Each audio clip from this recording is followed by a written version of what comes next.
The most common cyber loss isn't a hacker breaking your website. It's someone tricking your team into sending money. Social engineering and wire fraud hit businesses every day because the scam looks normal. Here's how it works and how to protect yourself. Hi, I'm Marty with JMW Insurance Solutions. We help business owners protect what they've built, including preventing the most common fraud scams that can hit cash flow instantly.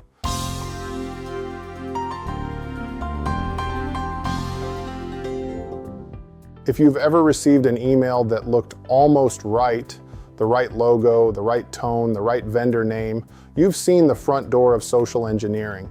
Social engineering is not about fancy hacking, it's about psychology. Attackers exploit trust, urgency, and routines. Here's why this is one of the hardest scams for businesses. It targets the money, it targets normal workflows, and it can happen fast without obvious red flags. Let's walk through how it works, what the common patterns are, and the simple steps that dramatically reduce risk. The three most common social engineering scams. Vendor banking change request. You receive an email. Hi, we've updated our banking information. Please send future payments to this new account. Sometimes the email looks like it's from a real vendor. Sometimes they spoof the domain. Sometimes they compromise the vendor's email.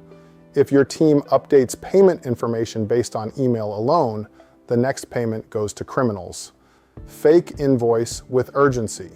A realistic invoice arrives with correct vendor, name a believable amount, urgency language, past due, avoid interruption, final notice. Many businesses pay quickly because they don't want problems, and that speed is what attackers count on. Executive impersonation. An email or text claims to be from the owner or CFO. I need you to send this wire today. I'm in a meeting, don't delay. This creates urgency, secrecy, authority pressure. Even smart employees can be manipulated in the moment. The simple controls that prevent most wire fraud. You don't need a cybersecurity department. You need procedures. Never change banking instructions based on email alone. If a vendor requests a banking change, confirm it via a known phone number, not the one in the email, a second channel, like a call. You initiate direct confirmation with a known contact. This one rule prevents a huge percentage of fraud. Two-person approval for payments above a threshold.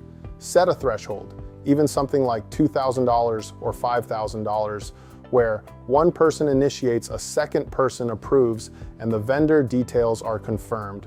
Attackers hate this because it slows down the scam. A callback rule for unusual requests. If something is urgent, unusual, or out of pattern, call the requester using a known number, confirm the request verbally. Train employees to recognize urgency language. Teach your team one simple idea.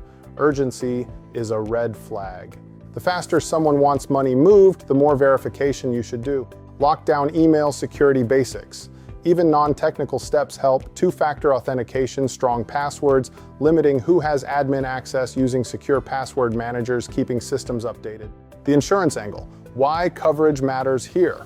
Many businesses assume insurance will cover fraud losses automatically. Not always. Some cyber policies include social engineering coverage. Some require endorsements. Some have strict conditions. Verification procedures must be followed. Certain documentation must exist. Coverage may apply to specific types of fraud, but not others. This is why cyber insurance is not one size fits all. If fraud risk is real for your business, you want to confirm the policy addresses it explicitly. Quick audit. Are you vulnerable? Would your team update banking info from an email request? Do you have a two-person approval process for large payments? Do you have a callback rule for urgent or unusual requests? Is two-factor authentication enabled on email accounts? Do you have coverage that includes social engineering and funds transfer fraud? If you're unsure, that's your signal to tighten controls now, not after a loss. Social engineering is the most common cyber loss because it attacks trust, not technology. The solution is not fear, it's procedures. One or two simple rules can prevent most fraud. If you want, we can review your risk and help you confirm whether your cyber coverage includes social engineering and fraud protection, and what procedures strengthen your position.